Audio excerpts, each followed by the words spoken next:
Good morning, Good Shepherd flock. This is a sort of a repeat from yesterday afternoon's post, but I learned that my volume was so far down that folks could not hear me. So I'm kind of redoing it, but that's fine. Happy to check in on this snowy morning as I look outside my window. Um, just some updates and some thoughts as we move into the weekend. First, when I was in high school, I was an exchange student to Australia. Some of you have heard me talk about this. And our motto at Maitland Area School was Carpe Diem, seize the day, and make the most out of the opportunities that are presented to you as you can. And that seems to be a very appropriate sentiment for these days of coronavirus and social distancing and all of those kinds of things. It's a new normal for at least a number of weeks. But this idea of Carpe Diem returned to me this week as I was reading Paul's first letter to the Corinthians, which has been portion of the daily office lectionary this week. And in 1 Corinthians 7, he's talking mostly about issues of marriage and whether to get married or not and things like that. But the backdrop to all of this is the question of uncertainty.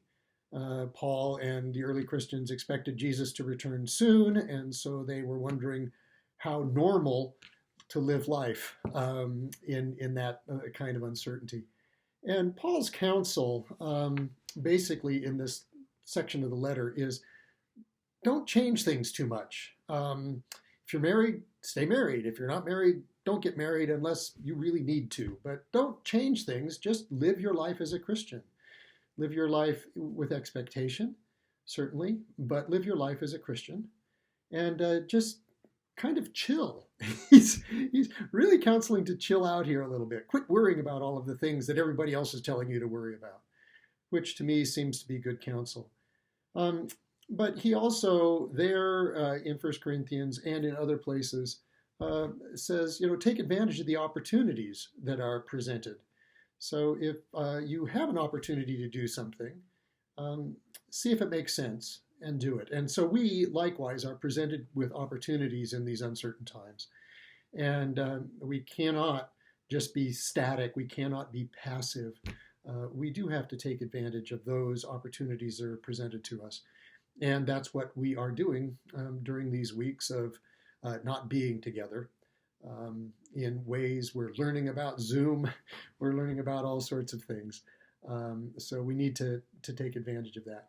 Some of the things that we're taking advantage of here at Good Shepherd is that the building is not being used much.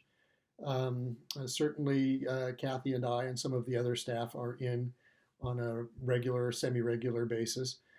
So we've turned off all of the heat to most of the building, hoping that will at least save some on our energy bills. We're taking the opportunity to do some deep cleaning. We don't want our cleaning staff, we contract with some outside cleaners. We don't want them to lose their income because of what's going on that's beyond their control. And certainly there is enough in this building to clean, and we are asking our cleaner to take advantage of this time and to do some really, really deep cleaning in those areas that need attention. We're taking advantage of this time to do some very, very necessary work on our internet and Wi-Fi. We can't blame slow Wi-Fi on multiple users when there aren't multiple users in the building. Fortunately, the offices are connected via Ethernet, so we can work both on the internet but also on our Wi-Fi capabilities. And indeed, today, CenturyLink is coming in to take a look at some of those things. So we are taking advantage of this slowdown in normal traffic in the building to take care of some of those things. You should know that Rachel Whip, our youth director, is keeping the youth connected with one another through Zoom and other social media and other ways of doing things via the internet and phone calls. So they are meeting virtually and in some cases face to face, but that has not stopped. Certainly, regular Sunday worship has not stopped. It has just changed, and you're invited back this coming Sunday, and I'll have some more to say about that in a moment. Um, Also, Sue LaFont, our children's minister, is working on ways of doing godly play via Zoom, and you'll hear more about that as they work that out. I think she's talking about doing that midweek in the evening so that all the family can sort of participate at the same time. But again, we will keep you informed about that. And then the vestry met for the first time via Zoom on Tuesday night, talking about all of the changes that are facing us and all of the opportunities that are being presented to us. And so one of the things that I know that they're going to do, practice, I don't know if people have already started this, but the names went out yesterday, is that expect to be phoned or contacted by a member of the vestry over the next couple of weeks, just checking in to see how you're doing, if there are ways that we can be helpful. We want to keep you connected to the greater Good Shepherd flock, and so that's one of the things that they will be doing.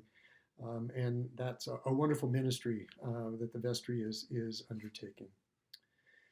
With regard to this coming Sunday, a few things. First, we will do morning prayer again at 9 o'clock.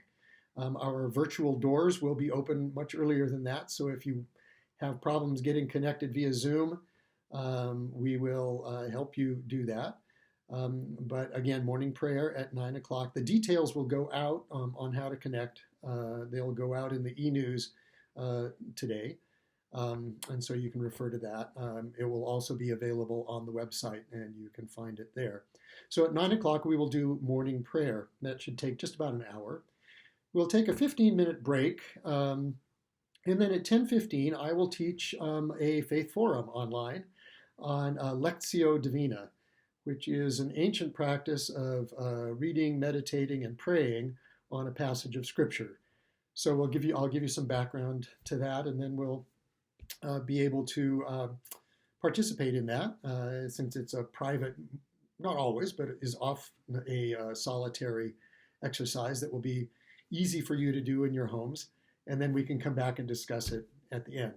We'll be done with that by 11 o'clock. We'll take another break, let people go and get their cup of coffee, and then come back for a virtual coffee hour from 11:15 until noon. And so you're welcome to take part in any or all of those. Again, there will be some 15-minute breaks. The feed will be live, so you'll only have to sign in once. But again, you can get up and go away and come back. We're going to have to move around in the building a little bit during those times. So also on Sunday, should you wish to participate in this, at 10 o'clock, the cathedral is going to live stream worship from the cathedral, and the bishop will be preaching.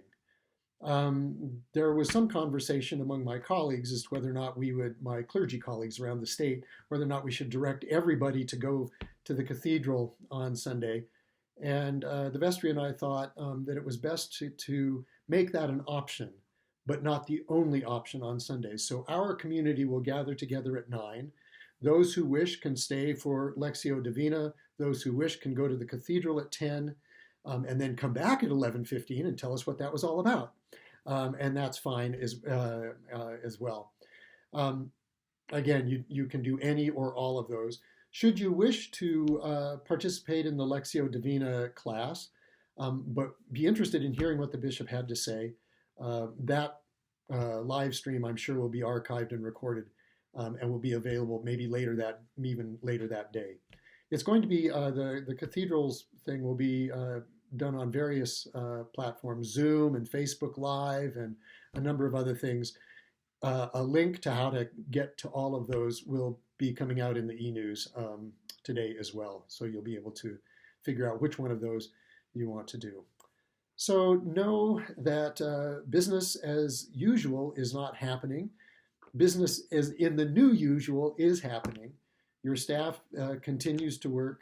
The building is still here. We have bills to pay, all of those kinds of things. So please do not neglect making sure that your pledge is current and all of those kinds of things. You do not have to be here to do that. You do not even have to be here to put money in the plate. You can make a one-time donation, and the links to that are on the website, right on the front page. You can just click through and follow those. Um, but again, we are praying together. We had a really great gabbing with Gary experiment yesterday. We'll do that again next week. Details will be coming out. And I'm thinking of doing some other online options for connections. So watch for details about those. I may have some of those in place in time for the e-news that comes out today. But pray for each other. Check in with each other by phone or email or any way that you can. And know that if you want to be in contact with me, email is fine, phone is fine. I do FaceTime, I do Skype, anything that you like. Please let me know, and I'm more than happy to chat with you and do anything. We'll do anything that we can to support you as a member of this congregation as we move forward. My prayers are with you all. Blessings.